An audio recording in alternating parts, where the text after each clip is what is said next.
Perkenalkan, nama saya Siti Zubaida dari kelas 11 OTKP 4. Di sini saya akan mempresentasikan tentang OTKP Sarpas K3, keselamatan, kesehatan, dan kesehatan kerja. Nah, yaitu apa sih keselamatan dan kesehatan kerja itu? Nah, ketiga ini adalah suatu upaya yang meminimalkan terjadinya risiko kecelakaan dan penyakit akibat kerja atau pada proses berlangsungnya suatu pekerjaan. Yang pertama adalah keselamatan kerja. Keselamatan kerja itu adalah upaya yang menjamin kondisi kerja yang aman dan sehat untuk menghindari kecelakaan, kecacatan, serta kematian akibat kecelakaan kerja pada setiap pekerja di area perusahaan. Hal ini juga bertujuan untuk melindungi sumber daya manusia sebagai bagian utama dalam perusahaan. Terdapat beberapa ahli yang mencoba mendefinisikan pengertian keselamatan kerja, yaitu menurut Dr. Sumakmur, PKMSC, keselamatan kerja merupakan rangkaian usaha yang menciptakan suasana kerja yang aman dan tentram bagi para karyawan yang bekerja di perusahaan bersangkutan. Nah, yang kedua yaitu adalah menurut Bangun Wilson, keselamatan kerja adalah perlindungan atas keamanan kerja yang dialami pekerja baik fisik maupun mental dalam lingkungan pekerjaan. Yang ketiga yaitu adalah DRS Suwardi, MPD, dan DRS Darvanto. Nah, menurut mereka itu keselamatan kerja memiliki beberapa definisi, memiliki beberapa pengertian, yaitu adalah keselamatan kerja adalah sarana utama untuk pencegahan kecelakaan, cacat, dan kematian sebagai akibat dari kecelakaan kerja. Yang kedua adalah keselamatan kerja adalah keselamatan yang berkaitan dengan mesin, pesawat, alat kerja, dan bahan proses pengolahan, landasan, tempat kerja, lingkungan, dan cara melakukan pekerjaan. Nah, yang ketiga adalah keselamatan kerja adalah segala upaya untuk mengurangi kemungkinan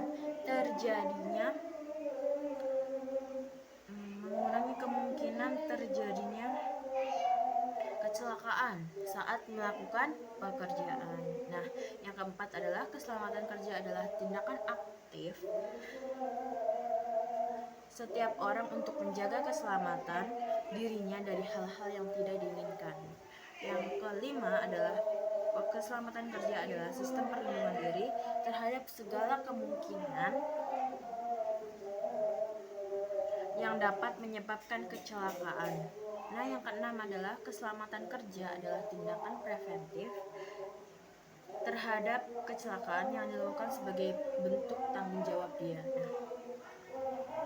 Selanjutnya adalah terdapat beberapa faktor yang mendukung keselamatan kerja, antara lain yaitu pengaturan jam kerja dengan memperhatikan kondisi kesehatan pekerja.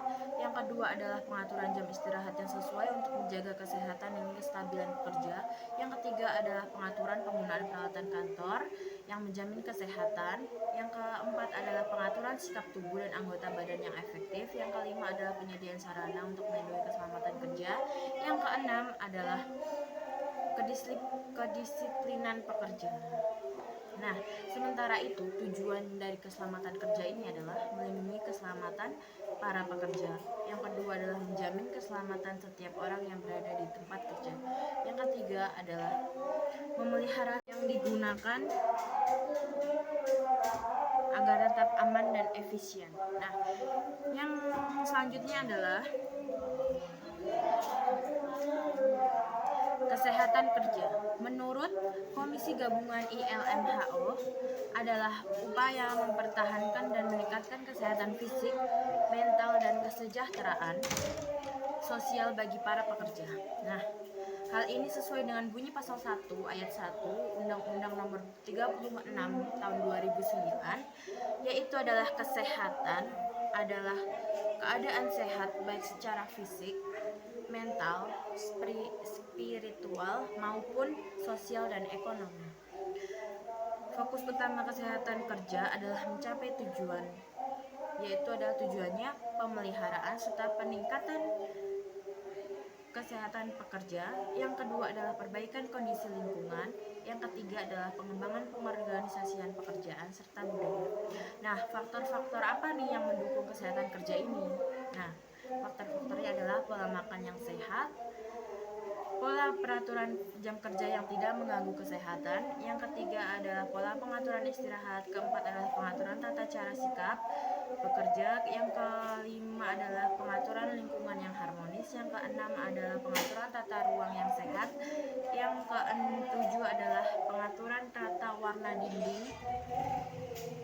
Yang ke-8 adalah pola pengaturan penerangan ruang kerja yang memindai. Yang ke-9 adalah pola perlindungan atas penggunaan peralatan yang menimbulkan gangguan kesehatan. Nah, selanjutnya tujuan keselamatan dan kesehatan kerja. Berikut tujuan yang diciptakan dan dilaksanakannya. Ketiga adalah melindungi dan menjamin keselamatan setiap tenaga kerja. Yang kedua adalah mencegah dan meminimalkan risiko kecelakaan kerja. Yang ketiga adalah menjamin setiap sumber produksi terpelihara serta dapat digunakan secara aman dan efisien. Yang keempat adalah meningkatkan kesejahteraan hidup dan produktivitas nasional. Jaminan perlindungannya diatur pada pasal 180 ayat 1 nomor 25 tahun 1997. Jaminan tersebut memiliki beberapa hal, yaitu keselamatan dan kesehatan kerja, moral dan kesusilaan, serta perlakuan yang sesuai dengan harkat dan martabat sebagai manusia. Sementara di pasal UU nomor 1 tahun 1970 juga mengatur beberapa syarat keselamatan kerja, diantaranya mencegah dan mengurangi kecelakaan kerja, 2. Mencegah, mengurangi dan memadamkan bahaya kebakaran, serta mencegah dan mengurangi bahaya peledakan. Nah, apa aja nih jenis-jenis perlindungan dirinya? Yang pertama adalah alat perlindungan kepala. Yang pertama adalah alat perlindungan kepala. Nah, ini adalah alat yang berfungsi untuk melindungi kepala. Apa saja alatnya? Nah, ada safety helmet atau helm pelindung, ada safety goggles atau kacamata pelindung, ada hearing protection atau penutup telinga, ada safety mask atau masker keselamatan, dan ada juga face shield atau pelindung wajah. Nah, yang kedua adalah alat pelindung anggota tubuh. Apa saja nih alatnya? Yang pertama adalah safety gloves atau sarung tangan. Nah,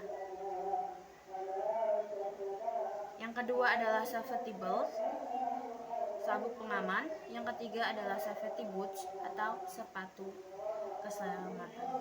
Nah, yang selanjutnya adalah pelaksanaan prosedur K3 perkantoran. Prosedur kerja K3 dapat diartikan sebagai serangkaian prosedur yang dijalankan dari awal sampai akhir dalam suatu pekerjaan. Tujuannya adalah untuk meningkatkan efektivitas, untuk mencegah kecelakaan, untuk menciptakan sistem kerja yang aman, mencegah terjadinya kerugian, dan melakukan pengendalian terhadap resiko yang ada di tempat kerja. Nah, selanjutnya adalah unsur-unsur pelaksanaan prosedur K3. Yang pertama adalah tenaga kerja. Tenaga kerja adalah orang-orang yang mampu melakukan suatu bidang pekerjaan baik di dalam ataupun di luar hubungan kerja. Yang kedua adalah pengusaha. Ini adalah merupakan pihak yang memimpin dan menjalankan suatu usaha atau perusahaan. Yang ketiga adalah perusahaan. Setiap bentuk badan usaha yang mempekerjakan tenaga kerja, baik perusahaan milik negara maupun swasta, yang menekankan biaya operasional pekerja. Yang keempat adalah tempat kerja, adalah suatu ruangan tertutup atau terbuka yang bergerak dan tetap, serta menjadi tempat para tenaga kerja dalam melakukan tugas dan tanggung jawab mereka. Yang kelima adalah ergonomi di lingkungan sekitar kantor. Menurut International Labour Organization atau ILO, ergonomi adalah penerapan ilmu biologi manusia sejalan dengan ilmu rekayasa untuk mencapai penyesuaian bersama antara pekerjaan dan manusia secara optimal. Terdapat tiga komponen ergonomi, yaitu antropometri, yaitu pengukuran untuk mengetahui variasi fisik manusia. Yang kedua adalah biomekanika, yaitu kajian untuk mempelajari struktur tubuh manusia. Yang ketiga adalah psikologi, yaitu kajian untuk mempelajari interaksi yang bersifat psikologis antara mesin dan pekerja yang mengoperasikannya. Ergonomi memiliki beberapa tujuan, di antaranya memaksimalkan efisiensi, menjamin keselamatan dan kesehatan kerja. Yang ketiga adalah meningkatkan kenyamanan. Yang keempat adalah memaksimalkan pekerjaan, dan yang kelima adalah membudayakan jaminan sosial selama masa produktif. Sementara itu, manfaat dari pelaksanaan ergonomi ini adalah menurunnya angka gangguan kesehatan, menurunnya angka kecelakaan kerja, mengurangi biaya pengobatan, mengurangi dampak stres, meningkatkan produktivitas kerja, mengoptimalkan pendayagunaan SDM, mengurangi waktu yang terbuang, semakin baiknya alur kerja yang diterapkan, rasa aman dan nyaman, kepuasan kerja meningkat, bertambahnya kecepatan, ketepatan, dan keselamatan kerja, serta mengurangi kelelahan. Beberapa penerapan yang harus diperhatikan saat bekerja adalah posisi duduk dan berdiri tepat saat bekerja. Ketika bekerja dengan posisi duduk, kaki tidak terbebani oleh tubuh dan posisi dalam keadaan stabil dalam bekerja. Yang kedua adalah peralatan kerja. Saat bekerja, peralatan kerja digunakan para pekerja harus mudah dijangkau dan sesuai dengan ukuran tubuh mereka. Nah, yang ketiga adalah tata letak tempat kerja. Tata letak tempat atau display harus terlihat. Simbol-simbol yang digunakan harus bersifat internasional, yang tentunya akan membantu pemahaman setiap pekerja atau pengunjung dapat meminimalkan kecelakaan kerja. Yang keempat adalah mengangkat beban. Sebaiknya dipilih yang optimum, yaitu adalah beban fisik maksimum yang dapat dikerjakan dalam mengangkat beban adalah 50 kg menurut ILO. Yang kelima adalah sikap duduk. Yang paling baik adalah sedikit membungkuk. Sementara itu, sudut tulang yang tepat adalah duduk dalam posisi tegak. 6. Arah penglihatan. Arah penglihatan yang benar adalah 23 derajat sampai 33 derajat ke bawah, sedangkan untuk duduk adalah 32 derajat sampai 44 derajat ke bawah. 7 adalah waktu kerja.